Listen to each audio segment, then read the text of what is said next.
आप खुद ब खुद एक कलर चेंज भी नोटिस करते हो खुद की स्किन में। सी ओवर द काउंटर कभी भी नहीं लेना चाहिए, बिकॉज ओपीडी में 50% ऑफ द पेशेंट्स जो आते हैं उन्होंने हमेशा स्टीरॉयड क्रीम्स लगाई होती हैं फेस पे। आप उसको नहीं कंबाइन करोगे मॉइस्चराइजर के साथ, ultimately we land up in a dryness कि एक्ने इतने बड़े बड़े खड्डे छोड़ जाता है। हमारे पास ऐसे बच्चे भी आते हैं जो इतने ज़्यादा इमोशनली अफेक्ट हो चुके होते हैं, पहले दो चार होके ठीक हो जाते थे, अब इतना भर भर के फेस आता है एक्ने का, मतलब आप बेड पे सोने से पहले आप भूल नहीं सकते मेकअप उतारना। नमस्ते और स्वागत है आप सबका डॉक्टर विद डॉक्टर पॉडकास्ट में। मैं हूं डॉक्टर दीपक गर्ग और आज हम एक बहुत ही स्पेशल टॉपिक पे बात करने वाले हैं। आज का हमारा टॉपिक है सीक्रेट्स ऑफ यूथफुल स्किन और आज के हमारे चीफ गेस्ट हैं डॉक्टर सुरभि जैन।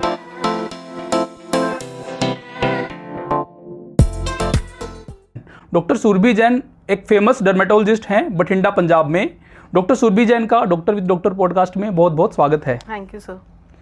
मैम, सबसे पहले हम आपके बारे में कुछ जानना चाहेंगे। Sir, like I started this journey 10-12 years back.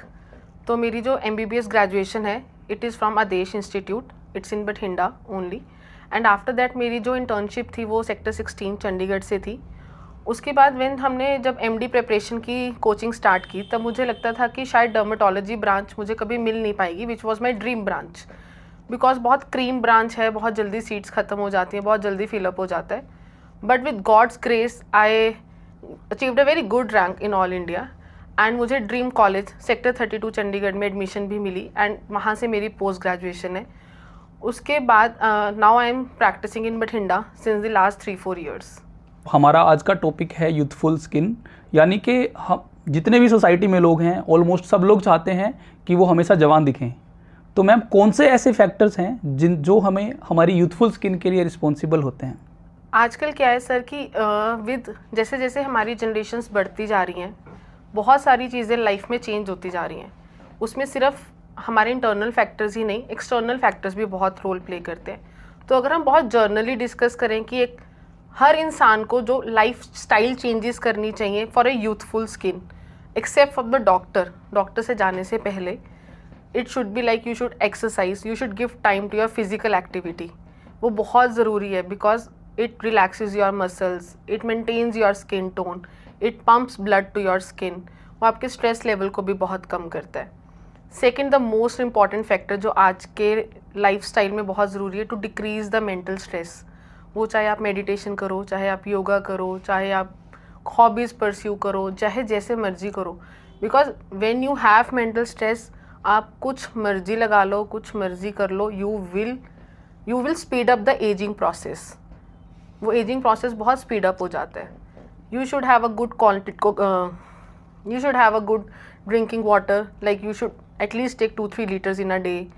You should limit alcohol intake. आजकल स्मोकिंग बहुत ज़्यादा है तो we always recommend to avoid smoking. बाकी इन्वायरमेंटल फैक्टर्स इतने हैं जैसे पॉल्यूशन है, इंडस्ट्रियलाइजेशन है, तो you should have at least a very good amount of greenery around you because it actually helps to you and to your skin also. Have very good diet like very rich in vitamin C, antioxidants, green leafy vegetables. So these are some of the points जो बहुत ज़रूरी हैं कि youthful skin के लिए।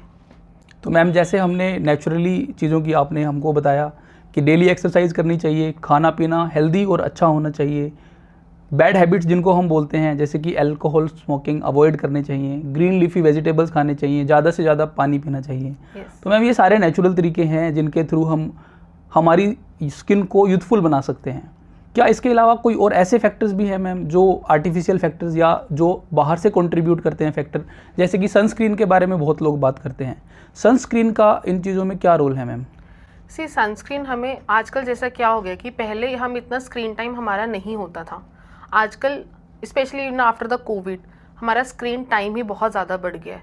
सो we are expose to the UV light जो पहले भी थी, but we are now expose to infrared rays, blue light जो हम 24 घंटे फ़ोन बहुत यूज़ करते हैं, लैपटॉप्स यूज़ करते हैं, TVs यूज़ करते हैं।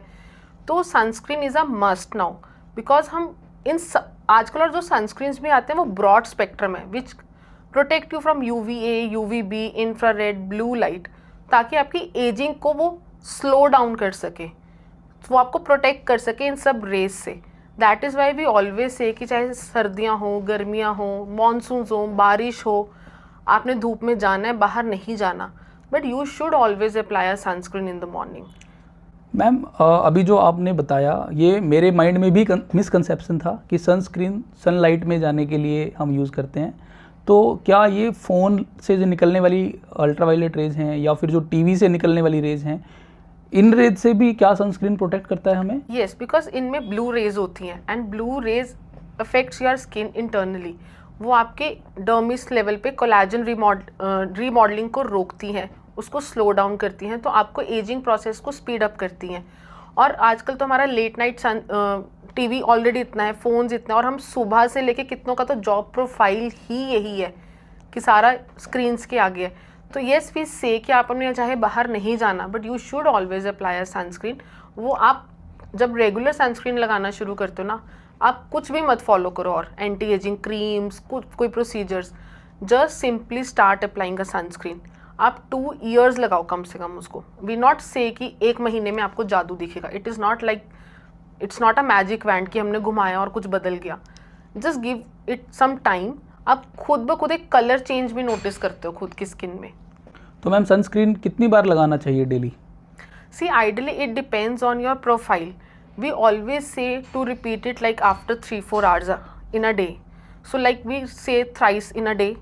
But अगर आपका बहुत ज़्यादा इंडोर वर्क ही है और आपका स्क्रीन टाइम बहुत ज़्यादा नहीं है, तो twice in a day is also sufficient. अब जैसे कोई आप वेकेशंस पे गए हो, बीची वेकेशंस पे गए हो, जहाँ बहुत बार जल्दी जल्दी उतर जाता है, तब even you have to apply more frequently. तब आपको क्या पता 1.5-2 घंटे बाद भी लगाना पड़े, बिकॉज आपको स्वेट आया, आप पानी में गए, सनस्क्रीन कुछ अमाउंट उतर जाता है, और ऊपर से इतनी बीचीज सनी रेनी डेज भी होते हैं, तो तब आपको थोड़ा फ्रीक्वेंटली भी लगाना पड़ता है। मैम जो लोग आजकल कंप्यूटर पे काम करने वाले लोगों की संख्या बहुत ज़्यादा बढ़ गई है। कोई इंजीनियर है जो आईटी में काम करता है, इवन जो ऑफिस में नॉर्मल जो वर्कर्स होते हैं उनका भी काम कंप्यूटर पे ही होता है।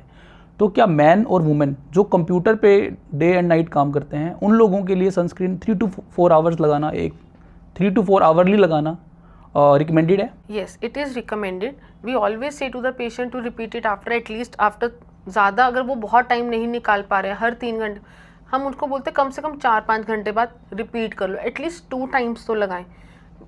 उनको धीरे धीरे when you change notice in your skin, self motivation भी आती है एक, you start strictly applying it at 3 hour और 4 आवरली। मैम आपने एंटी एजिंग क्रीम के बारे में बात करी, ये एंटी एजिंग क्रीम क्या होती हैं और इनका क्या रोल है हमारी स्किन हेल्थ के लिए? सी, एंटी एजिंग क्रीम्स क्या होती हैं? देयर आर वेरियस एक्टिव्स, जिनको आजकल आपने नाम सुना होगा एक्टिव्स के नाम से। तो बहुत सारे एक्टिव्स हैं मार्केट में, जैसे नियासिनामाइड है, विटामिन सी है, रेटिनॉल है, ग्लाइकोलिक है, सैलिसिलिक एसिड है, AHAs, BHAs, बहुत कुछ है। So these all when you apply in a right amount, right concentration, at a right age and a right combination, तो ये सब आपको एंटी एजिंग में हेल्प करते हैं। ये आपके स्लो डाउन करते हैं एजिंग, ये आपकी स्किन को यूथफुल बनाने में काम करते हैं, और इसमें से सबसे मेजर रोल प्ले करता है रेटिनॉल।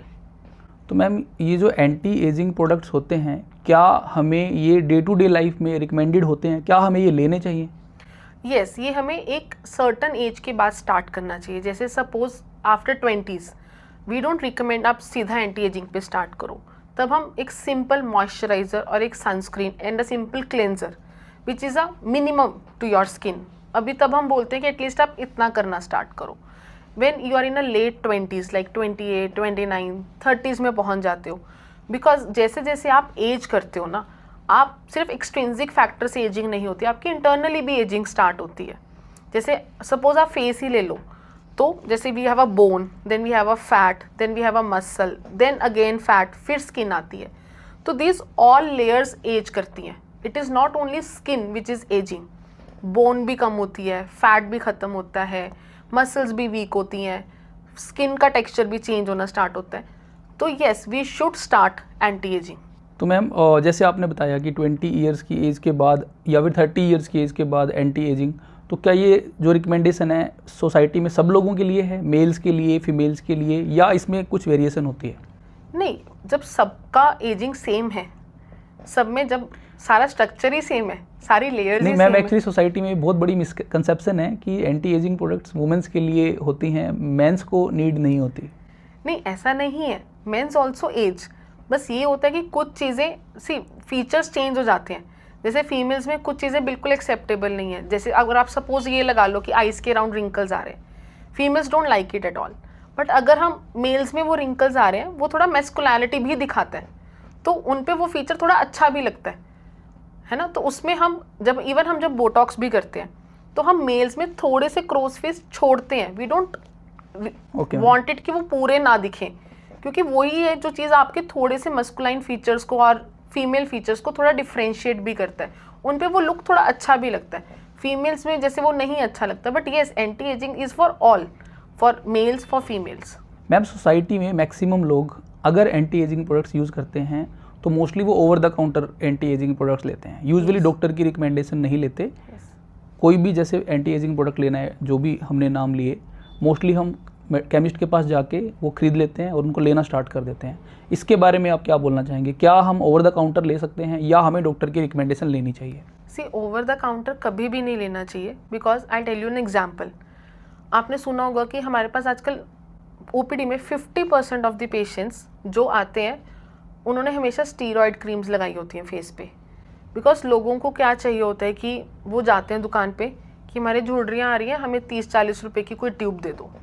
तो वो जो ट्यूब्स देते हैं जैसे बेटनोवेट, पैंडर्म, कॉर्डिडर्म, स्किन लाइट, डर्मालाइट, कोसवेट, ये जब बनी थी ये स्किन एलर्जीज के लिए बनी थी, बट लोगों ने इसको स्टार्ट मिसयूज़ किया as a steroid creams for the skin ageing. तो उसमें जो mostly over the counter creams हमें मिलती हैं वो मोस्टली स्टीरॉयड्स और मर्करी होता है उसमें, which have a lot of side effects. तो जब वो आप बिना रिकमेंडेशन के लगा रहे हो, आपको नहीं पता, अगर सपोज आप स्टीरॉयड भी लगा रहे हो, कितनी देर लगा रहे हो, लोग उसको सालों साल लगाते रहते हैं, then they land up in side effects. उनकी स्किन पतली हो जाती है, पूरी रेड रहनी शुरू हो जाती है, बाल आने शुरू हो जाते हैं, धूप में जाते हैं स्किन बिल्कुल जलने लग जाती है, तो they land up in side effects. कितने सारी रिपोर्ट्स हैं इवन मर्करी पॉइजनिंग्स की, लोग रियलाइज़ ही नहीं करते कि उनकी किडनी डैमेज हो चुकी होती है। एंड व्हेन यू स्टार्ट को रिलेटिंग, आप मर्करी लेवल्स फाइंड आउट करते हो कहाँ से आ रहा है, तो इवन टॉपिकल क्रीम से आता है। तो मर्करी लेवल इतना इंक्रीज हो चुका होता है कि it actually leads to deaths due to kidney damage.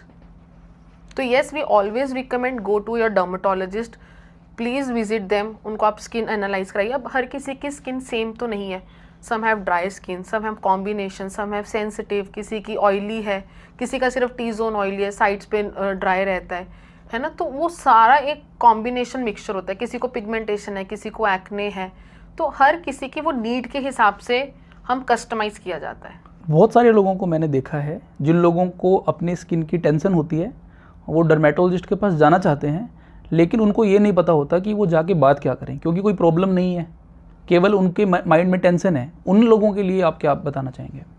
नहीं, जैसे अभी भी लोग आते हैं वो एक अपना, बट पीपल आई थिंक आजकल बोलते हैं, उनको कंसर्न है, वो बोलते हैं कि हमें आप सिर्फ, अब लोग अवेयर भी हो रहे हैं, maybe due to social medias, maybe due to reels, maybe due to these stories जो लोग फॉलो करते हैं, तो लोग एक्टिव होके अब ये भी थोड़ा नॉलेज लोगों में आ रहा है कि वो डर्मेटोलॉजिस्ट के पास जाके बोलते हैं कि आप हमें स्किन केयर रूटीन दे दो, पर उससे पहले वो एक बंडल ऑफ प्रोडक्ट्स लेके आके आपके सामने रखते हैं जिसमें सब कुछ होता है, सब कुछ। स्नेल म्यूसिन भी होता है, AHAs, BHAs, retinol, vitamin C, niacinamide, सब आर्ब्यूटिन, सब कुछ होता है। फिर पर वो आते हैं, बट दे डिस्कस, वो करते हैं डिस्कस आजकल। तो मैम जो एंटी एजिंग प्रोडक्ट्स की हम बात कर रहे हैं, उनके कोई साइड इफ़ेक्ट्स भी होते हैं? अगर आप बिना डर्मेटोलॉजिस्ट रिकमेंडेशंस के लगाते हो तो see everything has a side effect. अब सपोज कितने लोग आते हैं, हम इस पे रील्स भी कितनी बना चुके हैं कि आजकल हर चीज़ में लोग विटामिन सी यूज़ करने लगे हैं। फेस वॉश में विटामिन सी, फिर मॉइस्चराइज़र लगाएंगे उसमें विटामिन सी, सनस्क्रीन लगाएंगे उसमें विटामिन सी, फिर विटामिन सी सीरम भी लगाएंगे, नाइट में भी विटामिन सी सीरम लगाएंगे, और अल्टीमेटली लोग देखते हैं कि थोड़े टाइम बाद उनको पिंपल्स आने शुरू हो जाते हैं। बट वो ये नहीं समझ रहे कि वो they are over using of vitamin C. लोग सोचते हैं हमने ये प्रोडक्ट्स लगाए और विटामिन सी हमें एकदम से एक्ने आना शुरू हो गया। फिर जब आप उनकी हिस्ट्री लेते हो, उनको फाइंड आउट करते हो, देन यू रियलाइज़ कि वो हर चीज़ वो यूज़ कर रहे हैं जिसमें वो विटामिन सी यूज़ कर रहे हैं। तो फिर आप उनको स्टॉप कराते हैं, देन इवेंचुअली वो इम्प्रूव भी कर जाते हैं। बट हाँ, अब जिसकी ड्राई स्किन है, सपोज वो सैलिसिलिक एसिड यूज़ करेगा तो उसको इरिटेशन होगा ही होगा, वो उसका पार्ट है। अब आप रेटिनॉल मॉर्निंग में यूज़ करोगे तो आपको सन सेंसिटिविटी इंक्रीज होगी ही होगी। आप उसको नहीं कंबाइन करोगे मॉइस्चराइजर के साथ, ultimately will land up in a dryness. तो हर चीज़ का एक तरीका है। तो यस, ये साइड इफ़ेक्ट्स देता है, बट अगर आप बिना प्रिस्क्रिप्शन, बिना जाने कि कैसे लगाना है, आप अगर आप वैसे लगाते हो तो। मैम आपने मॉइस्चराइज़र के बारे में बताया कि सब लोगों को मॉइस्चराइज़र लगाना चाहिए, तो क्या सब लोगों को मॉइस्चराइज़र लगाना चाहिए? यस, सब लोगों को मॉइस्चराइजर लगाना चाहिए, even if you have a oily skin, even if you have a dry skin, even you have a combination और a sensitive skin, moisturiser is a very essential part. बहुत लोग मैम अपने acne के लिए बहुत ज़्यादा टेंशन में होते हैं कि कई लोगों को एक्ने होते हैं और उनका ट्रीटमेंट नहीं होता। कई लोग इसलिए भी टेंशन में होते हैं कि स्किन पे कभी एक्ने ना हो जाए, और कई लोग एक्ने का ट्रीटमेंट ले रहे होते हैं लेकिन एक्ने ठीक नहीं हो रहे होते। तो इसके बारे में आप क्या बताना चाहेंगे? एक्ने के बहुत सारे रीजंस होते हैं। लोग क्या करते हैं कि वो सिर्फ एक रीज़न ढूंढने के पीछे भाग दौड़ करते हैं कि अब तो हमारी एज इतनी हो गई है, अब तो हमें एक्ने नहीं आना चाहिए, कि अब तो हम 30s में आ गए, अब तो हमारी टीनेज भी नहीं है, अब एक्ने नहीं होना चाहिए। ऐसा नहीं होता। एक्ने बहुत सारे फैक्टर्स की वजह से होता है। फर्स्ट इज़ तो हार्मोनल चेंजेस। आजकल फीमेल्स में even after crossing the teenage 90% of the females have PCOD. 90% females को पीसीओडी है ड्यू टू लाइफस्टाइल चेंजेस। तो PCOD is itself a reason of acne, क्योंकि वो हार्मोनल चेंजेस करता है। देन पीपल, यही जो हमने डिस्कस किया, ओवर द काउंटर प्रोडक्ट्स लगाते हैं। फिर बहुत सारी होम रेमेडीज़ बिना मतलब के बहुत एक्सेस यूज़ करते हैं, जैसे नींबू हो गया, हल्दी हो गया, बेसन हो गया, इसको ओवर यूज़ करते हैं जो उतना रिकमेंडेड भी नहीं होता। फिर ओवर द काउंटर फेशियल्स बहुत ज़्यादा कराते हैं। आप हर महीने, हर 2 महीने, कोई बहुत सारे लोग ऐसे हैं जिनको पार्लर फेशियल्स नहीं भी सूट करते। देन देर इज़ सम लोगों को ये होता है कि किसी को डायरी प्रोडक्ट्स नहीं सूट कर रहा, किसी का शुगर कंटेंट बहुत ज़्यादा है, किसी को इंसुलिन रेजिस्टेंस भी होती है, दे ऑल्सो हैव एक्ने। तो इट्स अ कस्टमाइज थिंग। और कई लोग क्या होते हैं कि वो एक प्रॉपर प्रोटोकॉल ही नहीं फॉलो कर पाते। ऐसा होता है कि हमने मेडिसिन स्टार्ट किया, फ्यू पीपल एक्सपेक्ट क्या करते हैं कि हमने जैसे दवाई शुरू की 3 हफ्ते में ख़त्म हो जाए, बट इट्स अ प्रोसेस। जो कुछ कॉमेडॉन्स बने जिनको हम ब्लैक हेड्स, वाइट हेड्स बोलते हैं, या तो उसको हम रिमूव करेंगे या वो पिंपल के फॉर्म में धीरे धीरे निकलेगा, ख़त्म होगा, या उसको डिसॉल्व होने में भी टाइम लगता है। सो इट्स अ पेशेंस, उसको पेशेंस चाहिए। एक्ने की ट्रीटमेंट नीड्स पेशेंस। और हम एक्ने का ट्रीटमेंट आजकल लोग इसीलिए ज़्यादा कराने लग गए हैं क्योंकि आजकल उससे मार्क्स और स्कारिंग बहुत रहने लग गई है फेस पे, कि एक्ने इतने बड़े बड़े खड्डे छोड़ जाता है। एंड वो सोशली बहुत अनएक्सेप्टेबल होने लग गया लोगों को, because they are now self conscious. तो इसीलिए आज एक्ने का ट्रीटमेंट बहुत बढ़ गया है। मैम मैक्सिमम लोग जो मैं देखता हूँ सोसाइटी में जिनको एक्ने होते हैं वो वेट करते हैं, या तो कोई ट्रीटमेंट नहीं लेते हैं या यूजुअली होम रेमेडी लेते हैं, और मैक्सिमम लोगों के एक्ने उसके बाद ठीक भी हो जाते हैं, जो कि स्किन पे यूजुअली मार्क्स भी नहीं छोड़ते। तो इसके बारे में क्या आप क्या बोलना चाहेंगे कि अगर किसी को एक्ने है और उनको कंसर्न है बट मैक्सिमम लोग इसको लाइटली लेते हैं, क्या उनको डॉक्टर के पास जाके दिखाना चाहिए या उनको कोई होम रेमेडी लेके ट्राई करना चाहिए पहले, अगर ठीक नहीं होता है फिर डर्मेटोलॉजिस्ट के पास जाना चाहिए? See, as a dermatologist we never recommend home remedies, okay, because वो बहुत ज़्यादा चीज़ें कंबाइन करते हैं और आजकल हर चीज़ें प्योर भी नहीं आती हैं। There is a lot of adulteration in the products also. Okay ma'am. तो क्या होता है कि आप लोग बहुत वेट करते हैं, बट आप देखोगे कि ना 90% ऑफ द पीपल अल्टीमेटली जाके बड़े होके उनको रियलाइजेशन होती है, यार हमारे तो खड्डे रह गए हैं, हमारे तो ये दाग रह गए हैं। जब चाहे उनकी मैरिज ही जाती है, चाहे जब वो कॉलेज जाना शुरू करते हैं, फिर वो डॉक्टर के पास जाते हैं जिनको वो पोर्स समझ लेते हैं। आजकल लोग आते हैं कि मैम ये पोर्स कैसे बंद होंगे, तो तब आपको उनको समझाना पड़ता है कि ये पोर्स नहीं है, ये वो खड्डे हैं जो आपको कभी पहले पिंपल्स होंगे उनके रह गए हैं खड्डे। तो उसका ट्रीटमेंट जितना आप डिले करते हो उसका रिकवरी चांसेस उतना कम हो जाता है। फिर जैसे हमें चोट धीरे धीरे, जब जैसी फ्रेश चोट लगी हो, अगर हम उसको जितनी जल्दी ठीक कर लें, आप देखोगे उसका निशान उतना कम होता है। जितना आप उसको डिले कर देते हो उतना उसका निशान ठीक होने के चांसेस कम हो जाते हैं। बिल्कुल मैम। तो मैम जो एक्ने टीनेजर ग्रुप में होते हैं, क्या वो एक्ने को भी ट्रीटमेंट की ज़रूरत होती है? येस, वी डू ट्रीटमेंट, क्योंकि आप ये देखो आजकल हमारे पास ऐसे बच्चे भी आते हैं जो इतने ज़्यादा इमोशनली अफेक्ट हो चुके होते हैं, वो स्कूल ही नहीं जाते 2-2 3-3 महीने, और they are almost into depression because of their acne. क्योंकि आजकल हमारा लाइफस्टाइल ऐसा है ना, हम इतना जंक फूड खाते हैं, हमारा इन्वायरमेंट ऐसा है, स्ट्रेस जो बहुत मेजर फैक्टर है। आजकल एक्ने होते भी बहुत ज़्यादा है, पहले 2-4 होके ठीक हो जाते थे, अब इतना भर भर के फेस आता है एक्ने का। फिर ऊपर से जब होम रेमेडीज ट्राई की होती हैं, सूट की नहीं होती, फिर लोग कोकोनट ऑयल अप्लाई करना शुरू कर देते हैं, तेल लगाना शुरू कर देते हैं उस पर, शायद इससे ठीक हो जाएगा, शायद इससे ठीक हो जाएगा। कितने लोगों को तो साइड बाय साइड डैंड्रफ होता है, जो वो लाइटली ले रहे होते हैं और वो डैंड्रफ ठीक ही नहीं कर रहे होते हैं, एंड डैंड्रफ इंक्रीज करता है एक्ने को। तो अल्टीमेटली आज हम इसलिए ट्रीटमेंट करते हैं क्योंकि 90% पेशेंट्स अफेक्टेड है इमोशनली, बच्चे स्कूल ही नहीं जाते हैं उसकी वजह से। मैम आपने होम रेमेडीज़ के बारे में बात करी, तो होम रेमेडीज़ के बारे में आप क्या बताना चाहेंगे जिन लोगों को कोई भी स्किन प्रॉब्लम नहीं है, वो फिर भी अपनी स्किन को फ्यूचर में ठीक रखने के लिए होम रेमेडीज़ यूज़ करते हैं, इनके बारे में आप क्या बोलना चाहेंगे? सी होम रेमेडीज़ क्या है कि जैसे हम एक्सफोलिएशन बोलते हैं, विद एज क्या होता है हमारी स्किन की एक्सफोलिएशन का मतलब क्या होता है, जैसे हमारी स्किन की जो लेयर है वो इतनी है, तो विद टाइम क्या होता है जो नीचे के सेल्स हैं उसको ऊपर आने में इट टेक्स अराउंड 1 मंथ कि वो शेड ऑफ होता है। विद एज क्या होता है ये शेडिंग स्लो हो जाती है और एक डेड स्किन इकट्ठी होनी शुरू हो जाती है, तभी हम विद एज बोलते हैं स्किन डल लगने लग गई है। तो या तो हमें वो फिजिकल एक्सफोलिएशन चाहिए या हमें केमिकली एक्सफोलिएट करना चाहिए। केमिकली मतलब जैसे हमने एक्टिव्स की बात की, वो बेसिकली यही हेल्प करते हैं कि वो एक्सफोलिएट कर देते हैं स्किन को, डेड स्किन को रिमूव करते हैं, तभी हमें स्किन ग्लो लगती है फिजिकली बहुत सारे प्रोसीजर्स के थ्रू। बट जैसे हम होम रेमेडीज़ यूज़ करते हैं, you can use but to a very limited amount, like 1 और 2 इन अ मंथ। बट जब आप ओवर यूज़ करते हो, अब कुछ लोगों को पता ही नहीं होता, सपोज सबसे कॉमन है नींबू, लोग नींबू लगाते हैं, बट नींबू से इतना इरिटेट हो जाता है फेस बिकॉज इट्स एसिडिक। नींबू में it is acidic in nature. तो वो जब लगा के रखते हैं 5 मिनट, फिर उनको लगता है कुछ हुआ तो है नहीं, 10 मिनट लगा लो कुछ होता नहीं है, फिर लोग घर के कामों में बिजी हो जाते हैं, लगा के छोड़ भी देते हैं। तो अल्टीमेटली वो 4-5 दिन बाद क्या हुआ था, उनकी स्किन पे इतनी इरिटेशन होती है, रेडनेस होती है, इन्फ्लेमेशन हो जाती है, देन दे विजिट, फिर उनको समझ नहीं आता है एकदम से क्या हो गया स्किन पे, फिर आपको समझाना पड़ता है कि you should limit your home remedies. बहुत सारी लेडीज़ डेली मेकअप करना पसंद करती हैं, उनके बारे में आप क्या बोलना चाहेंगे?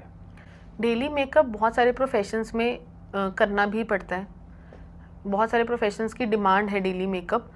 बट वो डेली मेकअप जब आप करते हो तो आपको हमेशा ये ध्यान रखना चाहिए कि yes it can lead to acne, it can clog your pores, वो आपको एलर्जिक रिएक्शंस भी कर सकता है। बहुत सारे इवन मेकअप प्रोडक्ट्स ऐसे होते हैं which contain a lot of fragrances, तो उसमें क्या होता है वो आप एलर्जी कॉन्टैक्ट डर्मेटाइटिस में लैंड अप कर जाते हो इवेंचुअली।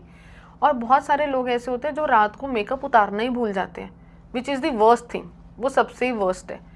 आप लगा रहे हो, आप उसको डबल क्लेंस करके उतारो, उसके बाद अच्छे से रिमूव करो। इवन आई मेकअप, मतलब आप बेड पे सोने से पहले आप भूल नहीं सकते मेकअप उतारना। मैम आपने बात करी डार्क सर्कल्स के बारे में, ब्लैक हेड्स के बारे में और वाइट हेड्स के बारे में, ये क्या होते हैं, कैसे बनते हैं, इनको कैसे प्रिवेंट कर सकते हैं? See dark circles and black heads white heads are 2 different things. Black heads white heads जो है वो एक्ने का एक बिल्कुल इनिशियल स्टेज है, एक्ने होने से पहले स्टार्ट होते हैं black heads white heads. Okay ma'am. तो वो एक्ने के ट्रीटमेंट में आ जाता है, वो आप फिजिकली आप डॉक्टर से रिमूव करा सकते हो, बिकॉज जब आप उसको खुद पॉप आउट करने की कोशिश करते हो तो अल्टीमेटली क्या होता है कि जब जैसे सपोज वाइट हेड बना हुआ, ये ब्लैक हेड है, अगर आप डॉक्टर क्या जब रिमूव करते हैं तो उसको कम्प्लीटली एम्प्टी करता है उस फॉलिकल को, उस ग्लैंड को, ताकि उसमें पिंपल अभी ना बने। बट जब आप घर पे करते हो तो उसमें से थोड़ा सा मटेरियल तो निकल जाता है और थोड़ा रह जाता है। तो अल्टीमेटली प्रेशर की वजह से क्या होता है, वहाँ इन्फ्लामेशन होनी शुरू हो जाती है और वो अल्टीमेटली पिगमेंटेशन और स्कार छोड़ ही जाता है। और जहाँ तक बात रही डार्क सर्कल्स की, डार्क सर्कल्स में एज अ डर्मेटोलॉजिस्ट इसका क्लासिफिकेशन है, तो उसके बहुत सारे रीजंस होते हैं। या तो आपके स्ट्रक्चरली ही आपके वो खड्डे हैं जिनको बोलते हैं कि अंदर की तरफ आंखें धसी पड़ी हैं, तो आपका यहाँ पे बोन रिजॉर्प्शन हुई होती है, तो वो एक खड्डा बना होता है, इट्स अ स्ट्रक्चरली बोला जाता है कि वो डार्क सर्कल्स है। कुछ लोगों को पिगमेंटेशन रही होती है after due to some allergic reactions, कुछ को स्किन डिजीजेज ही ऐसी होती हैं जो अराउंड द आइज वो पिगमेंटेशन छोड़ती हैं। कुछ क्लासिफिकेशंस आती हैं जैसे वैस्कुलर आती है, उसमें क्या होता है कि आपकी जो स्किन है वो पतली होती है, आपको ऐसे डार्क सर्कल्स नहीं होते, बट उसके अंदर की जो वेन्स जा रही होती हैं वो आपको ब्लूइश ह्यू देता है, ब्लूइश कलर देता है, तो वो जब लाइट पड़ती है तो वो आपको as a dark circles appear होते हैं। तो लोग क्या करते हैं कि यूजुअली उस पर अंडर आई क्रीम्स लगाते रहते हैं, अल्टीमेटली कुछ होता नहीं है, क्योंकि जो अंडर आई लाइटनिंग क्रीम्स हैं वो अल्टीमेटली सिर्फ एक सबसेट ऑफ पेशेंट्स में अफेक्ट करेगा जिनको एक्चुअली में पिगमेंटेशन है। जिनको स्ट्रक्चर का प्रॉब्लम है, वैस्कुलर प्रॉब्लम है, उनमें वो नहीं अफेक्ट करेगा। Okay ma'am. तो you should consult a dermatologist कि इसमें एक्चुअली में अफेक्ट क्या करेगा। यूजुअली मेल और फीमेल आपके पास क्या क्या क्या प्रॉब्लम्स लेके आते हैं? मेल्स में सर सबसे कॉमन प्रॉब्लम है it is baldness, hair fall, that is androgenetic alopecia, या जिसको हम मेल पैटर्न बॉल्डनेस भी बोलते हैं। क्योंकि जेनेटिक्स की वजह से हमने देखा होगा कि वो विद एवरी जनरेशन जो बाल पहले 40-50 साल की उम्र में झड़ते थे, आजकल हम 20-20, 25-25 साल के बच्चों में भी हमें हेयर ट्रांसप्लांट करना पड़ता है। सो 90% मेल्स हैव दिस प्रॉब्लम अगर हम एस्थेटिक्स में बात करते हैं। सेकेंड मोस्ट कॉमन प्रॉब्लम है मेल्स में भी इज़ एक्ने। एक्ने सबसे कॉमन है। अगर हम यही फीमेल्स की क्लासिफिकेशन में जाते हैं तो सबसे कॉमन है पिगमेंटेशन, चाहे वो मिलाज्मा हो, चाहे वो किसी स्किन डिजीज़ की वजह से हो, चाहे वो फ्रेकल्स हो। तो जो सबसे कॉमन है it is pigmentation. It's a broad chapter, it's a classification. Second most common is acne. And उसके बाद जो धीरे धीरे अब बहुत होने लग गया है, जैसे हमने पहले डिस्कस किया, क्योंकि PCOD बहुत कॉमन हो गया है, तो hair growth over the face वो बहुत अनयूजुअल है। तो हर्सुटिज्म के साथ फीमेल्स बहुत ज़्यादा आती हैं। मैम कौन से प्रोसीजर स्किन केयर के लिए किए जाते हैं? Sir as a anti ageing और a general skin care procedures में बहुत सारे प्रोसीजर्स आते हैं जो आप जर्नली स्किन केयर के लिए कर सकते हो। That is medifacials, chemical peels, microdermabrasion which gives you a physical exfoliation देता है आपको। इसमें कोई इन्वेजिव प्रोसीजर्स नहीं होते।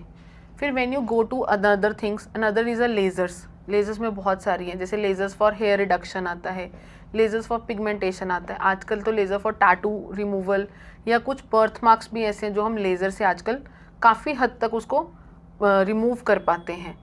ठीक है, उसके बाद anti ageing, typical anti ageing procedures is Botox, fillers, mono threads, thread lift. Thread lift is a non surgical face lift. फिर कुछ लेजर्स आ जाती हैं जैसे हाइफू हो गया, क्रायोलाइपोलाइसिस हो गया। तो these are all a range of anti ageing procedures. और एक आईवी ड्रिप्स मैम बहुत ज़्यादा सुनने में आ रहा है आजकल। आईवी ड्रिप्स क्या होते हैं? आईवी ड्रिप्स बेसिकली लोग दो तरह के आते हैं। एक आते हैं आईवी जो आके सिर्फ डिमांड करते हैं कि हमें आईवी ग्लूटाथायोन लगवाना है, और एक आके बोलते हैं जो हमें आईवी ड्रिप्स लगवानी है। So it's a difference thing is कि आईवी ड्रिप्स में ग्लूटाथायोन भी होता है, वेरियस मल्टीविटामिन्स और मिनरल्स होते हैं। वो जो आपको दी जाती है वो आप ले सकते हो। वो एज अ एंटीऑक्सीडेंट काम करती है आपकी बॉडी में, because glutathione is also a very good antioxidant. तो वो अगर आप जैसे हम रेगुलरली लेते हैं like twice thrice in a year, तो वो एक तो आपको स्किन में हेल्प करता है, as a anti ageing help करता है, because it's a good antioxidant. आपकी जर्नल हेल्थ को बहुत अच्छा मेंटेन करता है। ठीक है, और आप फ्रेश फील करते हो, you feel energetic after that, because it removes free radicals from your body. अब स्पेसिफिक जो लोग आते हैं जो जिसके लिए हम बिल्कुल मना करते हैं, IV glutathione for skin colour lightening, कि जो लोग आते हैं कि हमारा रंग काला है और हमें गोरा कर दो, कि जैसे टीवी एक्ट्रेसेस गोरी हो रही हैं, आप हमें गोरा कर दो।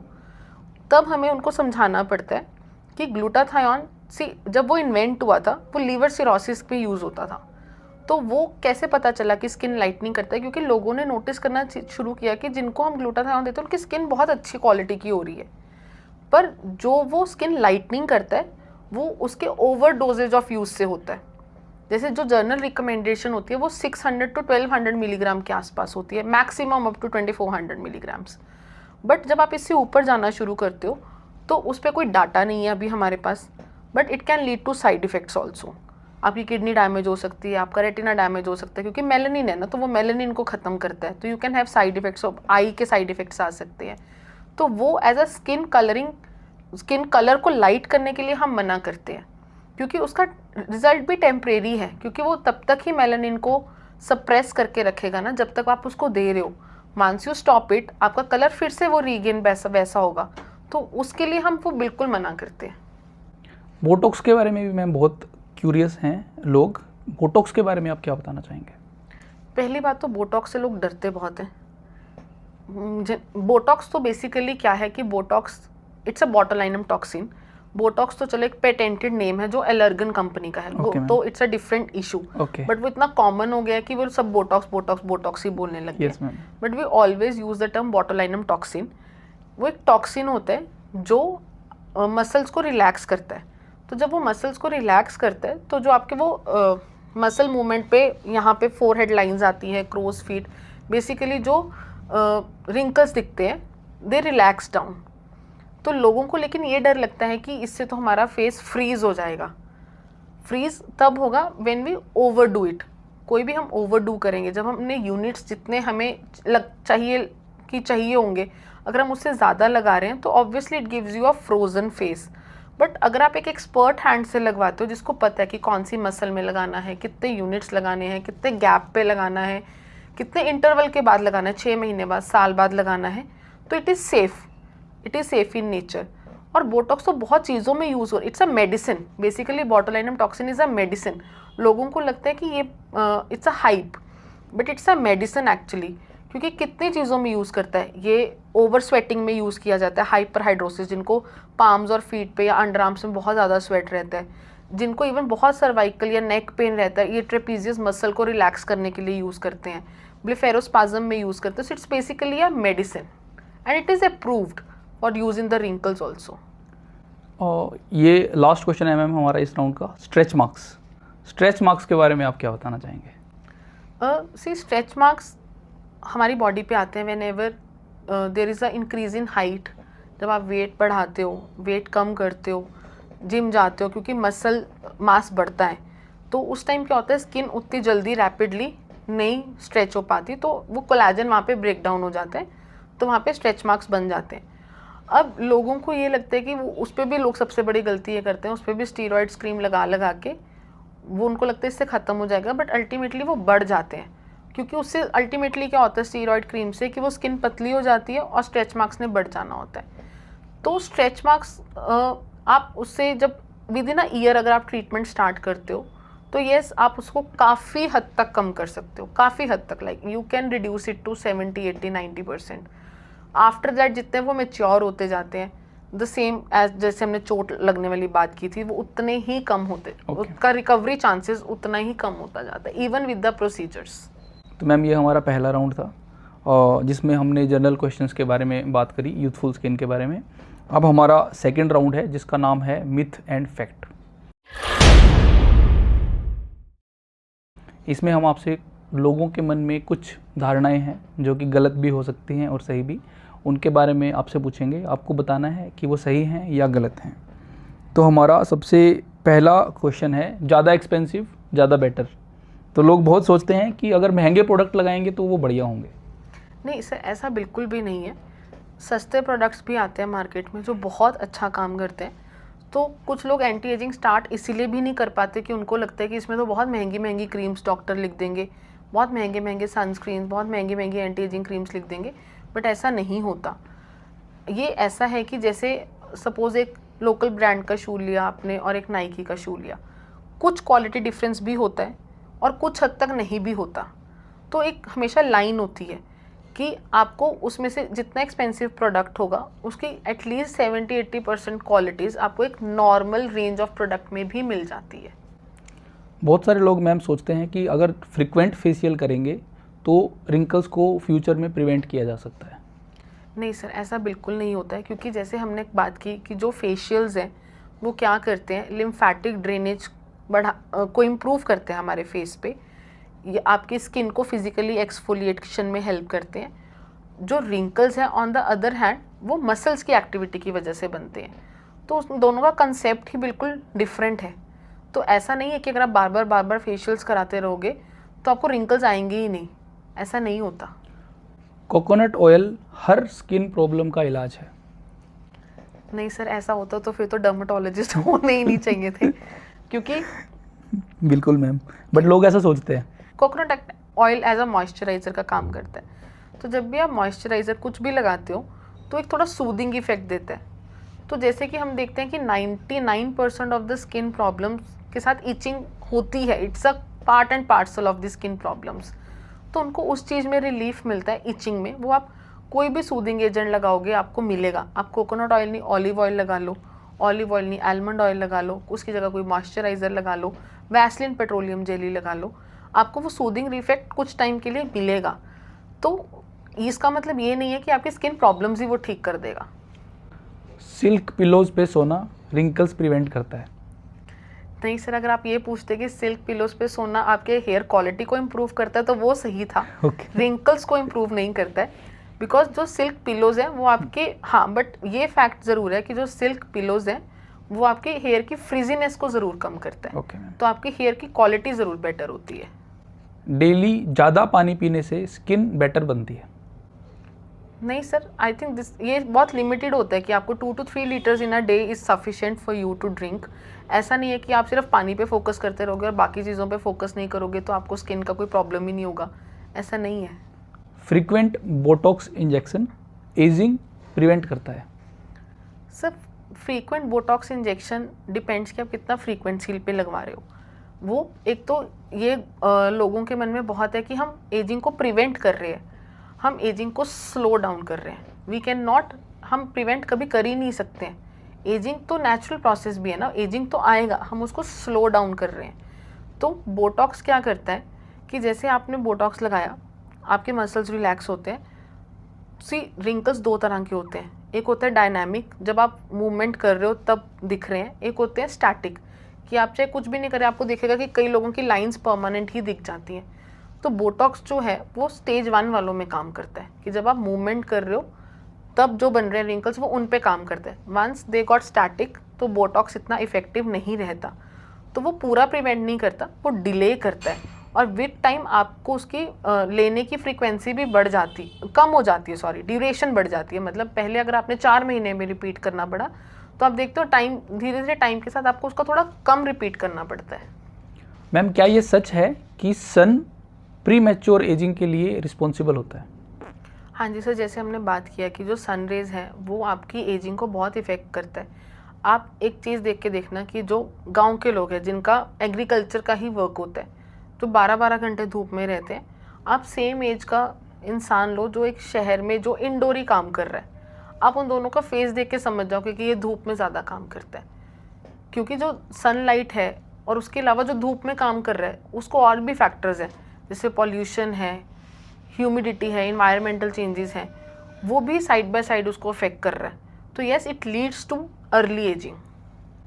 क्या हम डर्मेटोलॉजिस्ट के ओपिनियन लेके सही प्रोडक्ट यूज करके स्किन की एजिंग को कम कर सकते हैं? Yes sir, we can reduce, क्योंकि हम जब टाइम से उसको स्टार्ट करते हैं तो हमारी ageing, yes it definitely slows down, हमारी स्किन बहुत यूथफुल रहती है। एक्ने पुअर हाइजीन की वजह से होते हैं? यस होते हैं पुअर हाइजीन की वजह से। पुअर हाइजीन एक रीज़न है एक्ने होने का। पुअर हाइजीन में जैसे हमने डिस्कस किया था पहले भी कि dandruff is a reason. Dandruff हम नहीं ट्रीट करते हैं, हम पिलो कवर्स बार बार नहीं चेंज करते हैं, फ्रीक्वेंटली हम उनको नहीं वॉश करते हैं, तो वो करता है। अगर आपकी स्किन बहुत ऑयली रहती है, आप उसको 1-2 बार नहीं वॉश करते हो, आप थोड़ा ऑयल कंट्रोल नहीं करते हो, तो it is also a part of hygiene, तो वो भी एक्ने को बढ़ाता है। पिंपल्स को पोक करना उनको जल्दी ठीक कर देता है? नहीं सर, ये तो बहुत बड़ा मिथ है कि पिंपल्स को पॉप करना उसको जल्दी ठीक करता है, बल्कि उसको बढ़ा देता है। होता क्यों है? क्योंकि जो पिंपल्स जब हम पॉप करते हैं तो जो वो बैक्टीरिया या उसमें जो सीबम होता है वो और डीप चला जाता है और वो डीप जाके आसपास इन्फ्लेमेशन कर देता है। तो उससे बल्कि क्या होता है कि स्कार रहने के चांसेस ज़्यादा हो जाते हैं। तो हम हमेशा बोलते हैं कि पिंपल्स को कभी सेल्फ पॉप नहीं करना चाहिए। फेस को डेली बार बार धोना स्किन के लिए अच्छा है? ये भी एक बहुत बड़ा मिथ है, क्योंकि अगर आप ओवर वॉश करते हो फेस, ओवर वॉशिंग से क्या होता है कि आपका फेस बहुत ड्राई हो जाता है, और जब आप ड्राई हो जाता है तो आपकी नेचुरल जो बॉडी होती है उसको कंपनसेटरी ऑयल प्रोड्यूस करती है उसको नेचुरली मेंटेन करने के लिए, पर वो अल्टीमेटली नहीं कर पाती वैसे। तो जब वो ऑयल ज़्यादा बनता है तो आपको अल्टीमेटली आपको पिंपल्स आएंगे, इरिटेशन होगा, एक्जिमा होगा, रेडनेस होगा। जैसे आप similar is same with the over washing of the hands. जो लोग ओवर वॉश करते हैं आप देखना उनको सबको एक्जिमा होता है।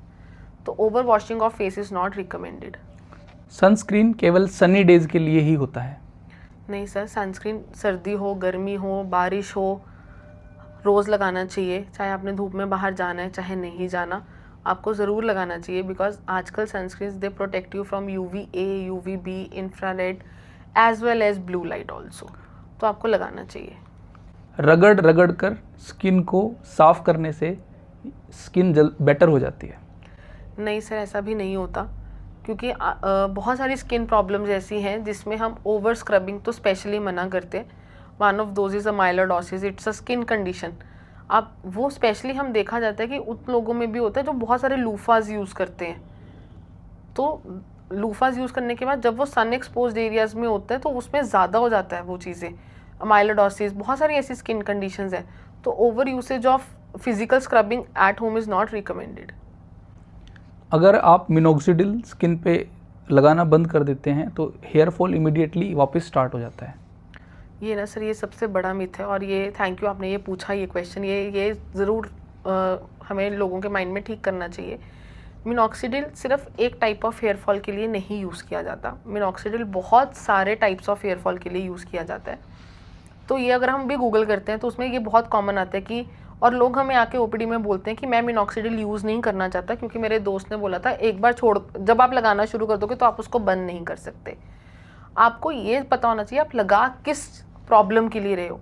सी, अगर आप एंड्रोजेनेटिक एलोपेशिया के लिए लगा रहे हो विच इज़ इन जेनेटिक्स, तो हमने पहले भी डिस्कस किया कि हम जेनेटिक्स को लाइफ लॉन्ग नहीं बदल सकते, हम उसको डिले कर रहे हैं उस प्रोसेस को। उसमें आपको मिनोक्सिडिल लगाना ही पड़ेगा। उसकी फ्रीक्वेंसी कम हो जाती है। जैसे अगर आप ट्वाइस इन अ डे लगा रहे हो, धीरे धीरे हम कम करके ट्वाइस इन अ वीक पे उसको स्टेबल कर लेते हैं।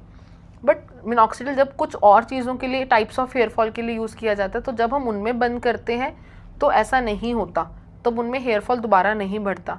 और एंड्रोजेनेटिक में भी इसीलिए होता है बिकॉज उसमें भी एक साइंटिफिक कॉन्सेप्ट है, हेयर का एक साइकिल होता है, एनाजन, कैटाजन, टिलोजन।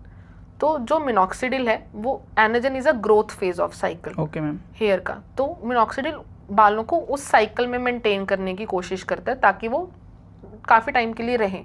तो जब आप उसको स्टॉप कर देते हो वो नेचुरल साइकिल में चला जाता है, तो वो शेडिंग स्टार्ट हो जाती है। तो लोगों को लगता है कि मिनोक्सिडिल बंद किया इसीलिए वो साइड इफेक्ट हो गया, बट वो आप नेचुरल प्रोसेस स्टार्ट हो जाता है। बायो ऑयल स्ट्रेच मार्क्स को कम्प्लीटली क्योर कर सकता है? नहीं सर, ये बहुत बड़ा स्कैम है। बायो ऑयल क्या, कोई भी ऑयल, इवन कोई भी प्रोसीजर्स कम्प्लीटली 100% स्ट्रेच मार्क्स को ख़त्म नहीं कर सकते। हाँ, प्रेगनेंसी में आप बायो ऑयल की जगह कोई भी ऑयल लगा लो, मॉइस्चराइजर्स लगा लो, जब वो बन रहे होते हैं आप उस टाइम उसको मॉइस्चराइज करते हो तो ऑब्वियसली क्या होता है कि स्किन ड्राइनेस, स्ट्रेचनेस कम होती है, तो चांसेस कम हो जाते हैं पड़ने के, बट 100% वो ख़त्म करता है ऐसा कुछ नहीं है। Laser hair reduction cancer cause कर सकता है? नहीं सर, ये बहुत बड़ा मिथ है। लेज़र लोग आके पूछते भी हैं कि मैम हमें डर लगता है ये कैंसर कर देगा। ऐसा नहीं होता। ऐसा होता तो full body laser hair reductions लोग क्यों कराते।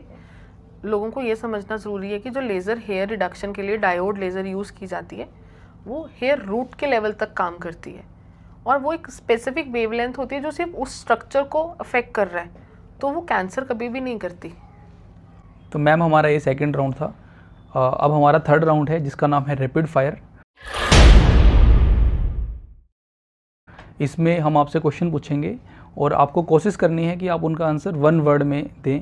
तो हमारा सबसे पहला क्वेश्चन है, स्किन केयर प्रोडक्ट्स में बेस्ट एंटी एजिंग इंग्रेडिएंट क्या होता है? Sir, retinol. स्किन को कितनी बार एक्सफोलिएट करना चाहिए? Recommended is sir once in a week और once in a fortnight. Sunscreen रोजाना या सिर्फ बाहर जाने पे? Ultimately daily. Skin care routine में सबसे इम्पोर्टेंट स्टेप क्या है? Moisturiser and sunscreen.